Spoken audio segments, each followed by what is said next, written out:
سلام دوستای عزیز، به آشپزخانه ملو خوش آمدین. امیدوار هستم صحتمند باشین. من امروز میخوایم که یک نوع کلچه براتون تهیه کنم که در کابل به نام کلچه ختایی یا به دندان مشهور است، در ترکیه به نام چاtlak کرابیه و مشهور است و بسیار یک کلچه مزه‌دار است. مواد لازم براتون میگم. مواد لازم البته یک عدد تخم است، 100 گرم مارگارین یا مسک طبیعی یا مارگارین و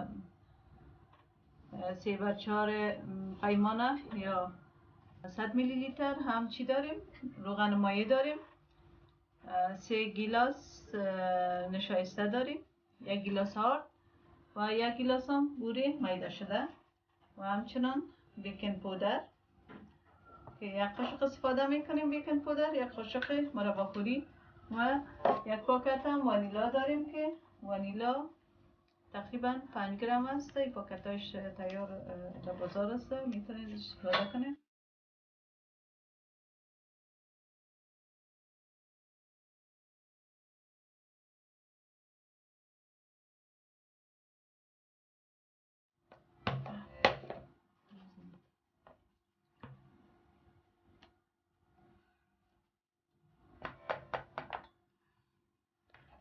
خب دوستای عزیز، در ابتدا مسکه، روغن و تخمه با هم مخلوط میکنیم.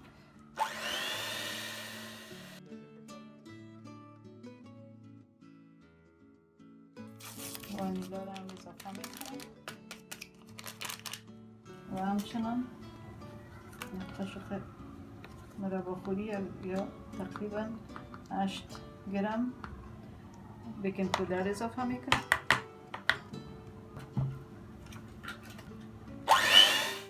بعدا پودر بوره رو اضافه میکنیم.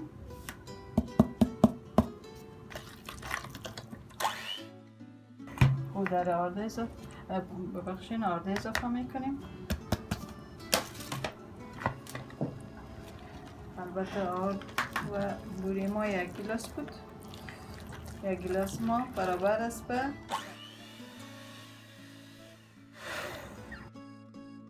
حال نشایسته را اضافه میکنیم کم کم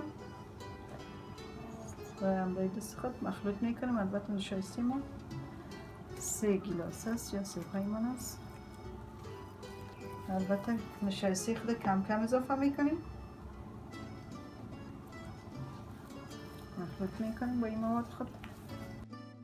عزیز، حالا خمیر ما آماده شد. یک خمیر نرم به دست میه و این برابر 1 4 مغز میوه داریم. پلوله میکنیم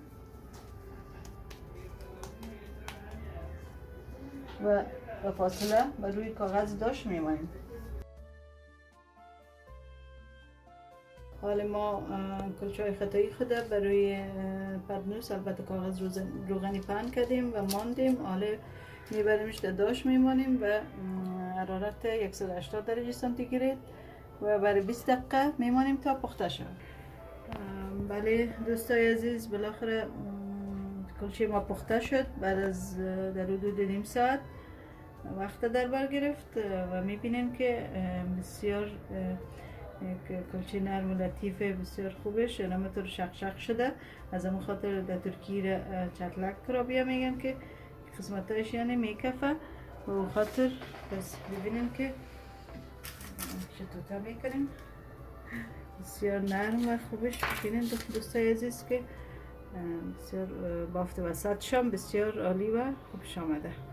بله دوستای عزیز، این هم کلچه ختایی ما که آماده شده و شما میتونین که کامنت بدین. با کامنت هایتان صفحه ما را هم سابسکرایب کنین و نوشته کنین که بعضی خوردنی های غذاهای ترکی و یا خارجی را اگر خواستین که طرز تهیهش براتون بانم. تشکر از شما.